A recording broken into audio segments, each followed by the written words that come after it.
Hello friends, तो आज हम कंपनी लॉ का बुक्स ऑफ अकाउंट्स चैप्टर करेंगे, जो कहाँ से स्टार्ट होता है सेक्शन 128 से लेकर सेक्शन 138 तक। इसमें रूल्स कौन से हैं? Companies accounts rules 2014। सबसे पहले सेक्शन आता है 128।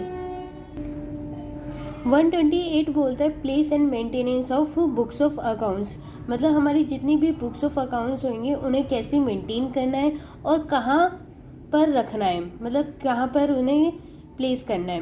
ठीक है, तो इसमें सबसे पहले सब सेक्शन आता है 128 का फर्स्ट सब सेक्शन, जो क्या बोलता है द प्लेस ऑफ बुक्स। हमारी जितनी भी बुक्स ऑफ अकाउंट्स होंगे वो कहाँ पर मेंटेन करनी है? रजिस्टर ऑफिस में करनी है, और any other place where the जहाँ पर और एनी अदर प्लेस जहाँ बोर्ड ऑफ डायरेक्टर ने जो रेजोल्यूशन पास करके कहीं मतलब अदर प्लेस पे बुक्स ऑफ अकाउंट्स रखवाई हैं। मतलब हम रजिस्टर ऑफिस पे भी रख सकते हैं या फिर एनी अदर प्लेस पर भी रख सकते हैं, लेकिन ये प्लेस कहाँ होना चाहिए? इंडिया में होना चाहिए। ठीक है, और इसमें हमें आरओसी को एओसी 4 एओसी 4 नहीं, एओसी 5 है।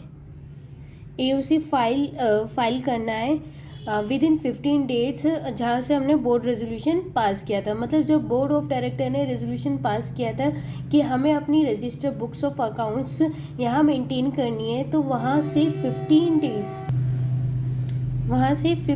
डेज पर, मतलब जब बोर्ड रेजोल्यूशन पास हो जाएगा उसके 15 डेज तक हमें आरओसी को एओसी 5 फाइल कर देना है। ठीक है, फिर कैसे मेंटेन कैसे करनी है अपनी बुक्स ऑफ अकाउंट्स? 4 बात होती है: एक्यूरेल बेसिस, डबल एंट्री सिस्टम, और हमें ट्रू एंड फेयर व्यू होने चाहिए, और एक्सप्लेन द ट्रांजेक्शन। ये इन 4 तरह से हमारी मेंटेन जो होनी चाहिए books of account, in basis पे होनी चाहिए। कौन कौन से? एक्यूरेल बेसिस पे होनी चाहिए, एक्सप्लेन ऑल दी ट्रांजेक्शन्स, और डबल एंट्री सिस्टम, और true and fair view.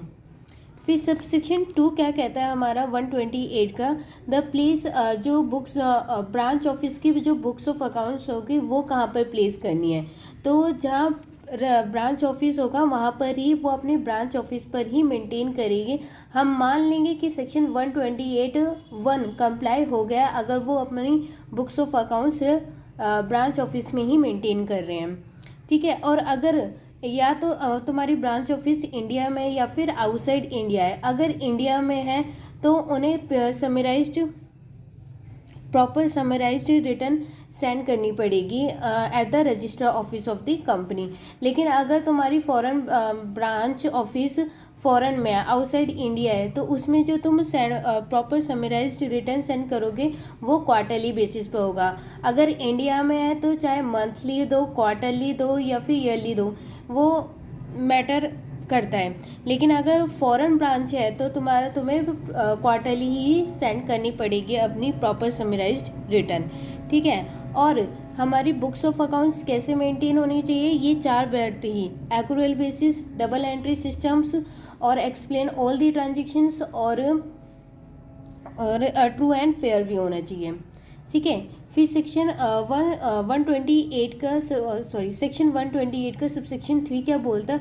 Who inspect the books of accounts. मतलब जो हमारी बुक्स ऑफ अकाउंट्स हमने बनाई है, रजिस्टर ऑफिस पे रखी है, वो कौन इंस्पेक्ट कर सकता है? तो जो इंस्पेक्ट कर सकता है वो ऑल डायरेक्टर कर सकते हैं। ऑल डायरेक्टर में सारे डायरेक्टर आ जाते हैं: whole time director, independent director, additional directors, women directors, जितने भी डायरेक्टर हैं वो सब यहाँ पे कवर हो जाते हैं। ठीक है,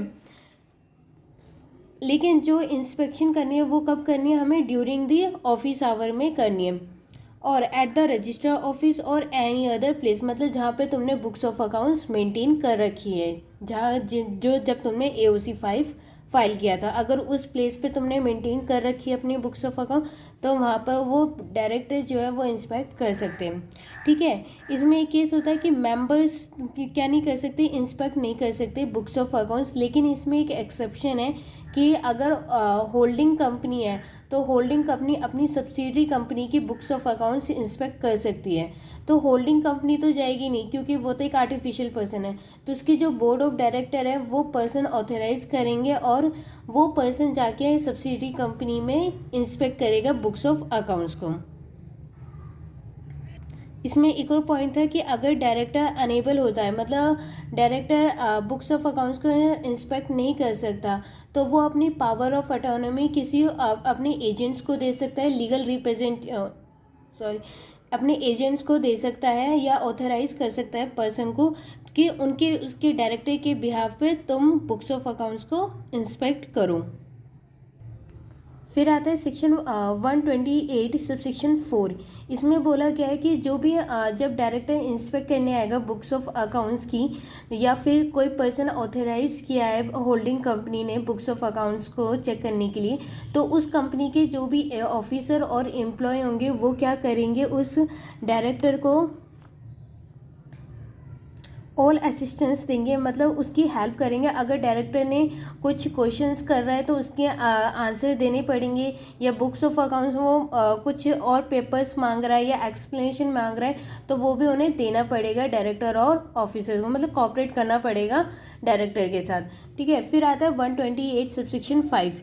इसमें क्या है, टाइम पीरियड है बुक्स ऑफ अकाउंट्स कि हमें कितने साल तक बुक्स को प्रिजर्व रखनी है। तो एक तो करंट ईयर हो गया, और करंट ईयर के साथ 8 फाइनेंशियल ईयर हो गया, मतलब जो हम इस साल की तो मेंटेन करेंगे ही, और पिछले 8 साल तक, मतलब आने वाले 8 साल तक उसको मेंटेन करके रखेंगे। मतलब जैसा हमारा करंट ईयर चल रहा है 2021, तो ये साल और इससे आने वाले 8 साल तक हम 8 साल तक क्या करेंगे, मेंटेन प्रिजर्व करनी है अपनी बुक्स ऑफ अकाउंट्स को।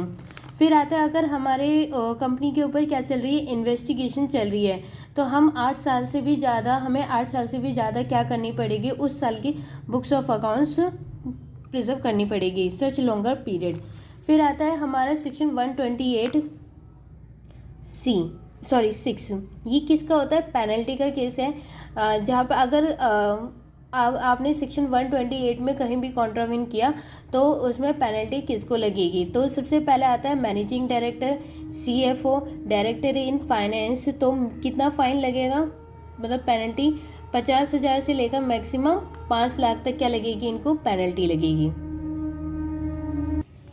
फिर आता है सेक्शन 128 जो कि 129 जो क्या होता है, हमारी फाइनेंशियल स्टेटमेंट का होता है कि हमें फाइनेंशियल स्टेटमेंट कौन कौन से मेंटेन करनी है, मतलब बनाने। फाइनेंशियल स्टेटमेंट, सबसे पहले फाइनेंशियल स्टेटमेंट में आता क्या क्या है, तो balance sheet, profit and loss, cost audit, cost accounts, statement change in equity shares और एक्सप्लेनेटरी नोट्स, मतलब ये सब और बाकी भी चीज़ें आती हैं।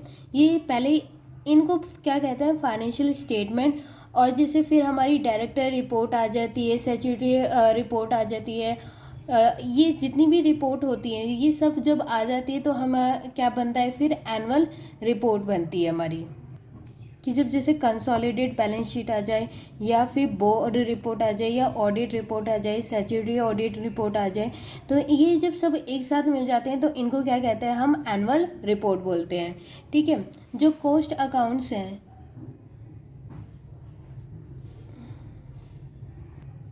कॉस्ट अकाउंट्स में मतलब हमारा कैश फ्लो स्टेटमेंट आता है इसमें।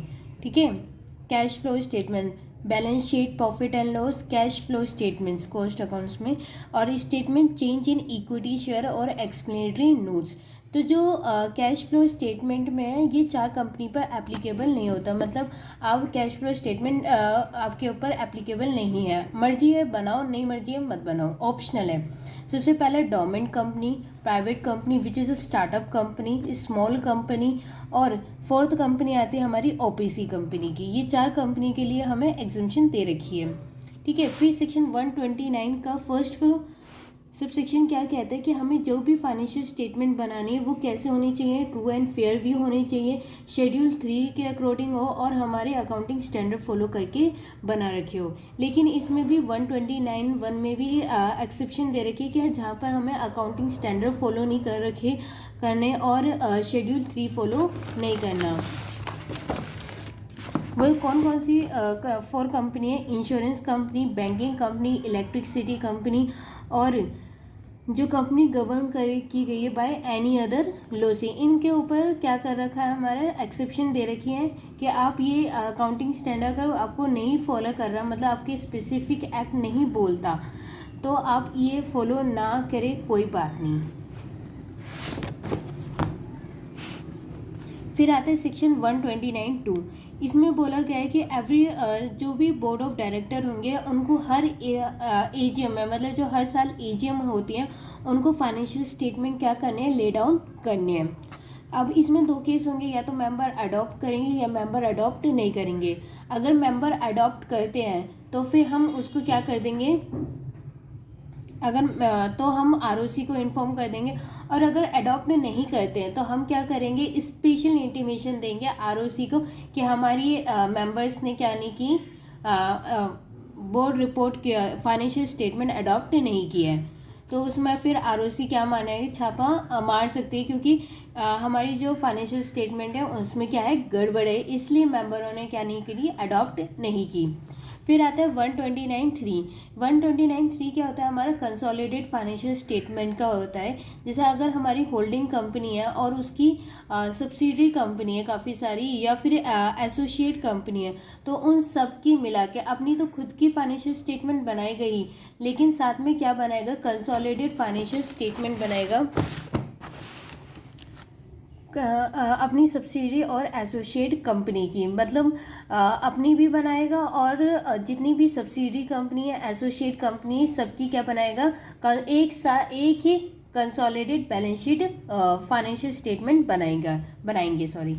फिर ले डाउन आता है। फिर जो होल्डिंग कंपनी है वो ले डाउन करेगी कंसोलिडेट अपनी खुद की फाइनेंशियल स्टेटमेंट और कंसोलिडेट फाइनेंशियल स्टेटमेंट।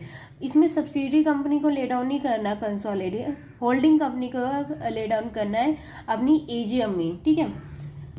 फिर आता है इसमें एक और अटैच करनी, फाइल करनी, मतलब एक और अटैचमेंट करनी पड़ती है होल्डिंग कंपनी को। एओसी 1 में क्या करना पड़ता है, साइलेंट फीचर्स का फाइल करना पड़ता है, मतलब जितनी भी हमारी सब्सिडरी कंपनी है, एसोसिएट कंपनी है, उनकी जो फाइनेंशियल स्टेटमेंट है उनका एक साइलेंट फीचर बनाकर उन्हें एओसी में 1 में अटैच करना पड़ेगा, ठीक है। फाइल करना पड़ेगा और उसे अटैच करना पड़ेगा फाइनेंशियल स्टेटमेंट के साथ। फिर सेक्शन 129 का 4, इसमें क्या बोल रहा है कि हमारी जो भी फाइनेंशियल स्टेटमेंट होगी या कंसोलिडेट फाइनेंशियल स्टेटमेंट होगी, वो ऐसे प्रिपेयर होगी जैसे हमारी इंडिविजुअल फाइनेंशियल स्टेटमेंट प्रिपेयर होती है। जैसे इंडिविजुअल फाइनेंशियल स्टेटमेंट प्रिपेयर होती है, प्रिपरेशन, अडॉप्शन, ऑडिट, वैसे ही कंसोलिडेट फाइनेंशियल स्टेटमेंट भी ऐसी ही बनेगी, ठीक है। जो prepare, adoption and audit same होगा, ठीक है। फिर आता है 129(5), जिसमें हमें अकाउंटिंग स्टैंडर्ड फॉलो नहीं करने पड़ते। वो कब कि अगर हमें, मतलब किसी कंपनी को अगर अकाउंटिंग स्टैंडर्ड फॉलो नहीं कर पा रही है या नहीं करना, तो उससे डेविएशन क्या हो रहा है, अकाउंटिंग स्टैंडर्ड से ही। रीज़न है क्यों तुम फॉलो नहीं कर रहे अकाउंटिंग स्टैंडर्ड, और इफ़ेक्ट क्या पड़ रहा है तुम्हारी फाइनेंशियल स्टेटमेंट में, ठीक है। ये तुम्हें बताने पड़ेंगे अगर कोई भी कंपनी जैसे अगर अकाउंटिंग स्टैंडर्ड फॉलो नहीं कर पाती है तो। फिर आता है सेक्शन 129(6), जिसमें सीजी के पास क्या है, सुओ मोटो पावर है, या फिर किसी कंपनी ने, क्लास ऑफ कंपनी ने एप्लीकेशन फाइल करी है सीजी को फॉर दी एग्जेम्प्ट, मतलब एग्जेम्प्ट कर दिया, ना तो हमें अकाउंटिंग स्टैंडर्ड फॉलो करने हैं, ना ही शेड्यूल 3 फॉलो करना है। अगर गवर्नमेंट से, अगर सीजी से हमें क्या मिल जाए, एग्जम्पशन मिल जाए, लेकिन वो एग्जम्पशन तभी दे देंगे जब वो क्या हो, पब्लिक इंटरेस्ट में हो, और साथ में या तो वो कंडीशन के साथ दे या फिर वो अनकंडीशनल दे। फिर आता है सेक्शन 130। 130 क्या होता है, opening of accounts on courts और एनसीएलटी ऑर्डर, मतलब हमें जितनी भी हमने फाइनेंशियल स्टेटमेंट बनाई है, जो अकाउंट्स बनाए हैं, उनको क्या करा रहे हैं, हम दोबारा से रीओपनिंग करा रहे हैं। पर कब करा रहे हैं, जब कोर्ट और एनसीएलटी का क्या आ रहा है, ऑर्डर आ रहा है। और इसमें जो हम क्या कह रहे हैं, एप्लीकेशन कौन फाइल कर रहा है रीओपनिंग ऑफ अकाउंट्स के लिए, सीजी, इनकम टैक्स अथॉरिटी, या फिर सेबी, या फिर any other statutory regulatory body, या फिर एनी पर्सन कंसर्न। ये पर्सन क्या कर रहे हैं, अगर एप्लीकेशन फाइल कर रहे हैं किसको, कोर्ट को या फिर एनसीएलटी को, कि हमें रीओपनिंग करानी है इस कंपनी की बैलेंस शीट, फाइनेंशियल स्टेटमेंट के अकाउंट्स, ठीक है। क्योंकि क्यों करा रहे हैं, क्योंकि जो अर्लियर अकाउंट्स प्रिपेयर हुए थे वो फॉरलैंड मैनर से हुए थे और मिसमैनेज हुआ था, मतलब कंपनी के जो कंपनी ऑफ अफेयर्स हुआ थे वो मिसमैनेज हुए थे। फिर एंड कोर्ट एंड ट्रिब्यूनल क्या देगी, अब एप्लीकेशन आ गई, एप्लीकेशन मतलब कोर्ट के पास और ट्रिब्यूनल के पास, एनसीएलटी के पास एप्लीकेशन आ गई। तो अब एनसीएलटी क्या करेंगे, नोटिस देंगे इन 5 लोगों को, मतलब जो CG, SEBI, income tax authority and other statutory regulatory body या एनी अदर पर्सन कंसर्न, तो नोटिस भेजेगी जो कोर्ट है कि अपने रिप्रेजेंटेटिव को इनवाइट कीजिए, मतलब इसमें जो नोटिस में लिखा होगा कि अपने रिप्रेजेंटेटिव को इनवाइट कीजिए, और फिर ये क्या करेंगे, अपने रिप्रेजेंटेटिव को देंगे, और जो कोर्ट एंड ट्रिब्यूनल है, एनसीएलटी है, वो उस रिप्रेजेंटेटिव को कंसीडर करेंगे। देन फिर वो क्या देंगे, ऑर्डर पास करेंगे कि हाँ कि तुम अब अपनी जो बुक्स ऑफ अकाउंट्स है उस कंपनी की क्या करा सकते हो, रीओपनिंग करा सकते हो। लेकिन हम 8 मंथ नहीं, 8 ईयर, नॉट अर्लियर 8 ईयर, मतलब 8 ईयर से पहले की बुक्स ऑफ अकाउंट्स तुम रीओपनिंग नहीं करा सकते। फिर आता है सेक्शन 131। सेक्शन 131 क्या आता है, हमारी वॉलेंट्री रिविजन्स होती है ऑफ द फाइनेंशियल स्टेटमेंट और बोर्ड रिपोर्ट, कि हमने क्या करा है कि जो बोर्ड ऑफ डायरेक्टर है उनका ओपिनियन है कि हमारा जब हमने फाइनेंशियल स्टेटमेंट बनाई थी या बोर्ड रिपोर्ट बनाई थी तो हमने सेक्शन 129 और सेक्शन 134 कंप्लाई नहीं किया था।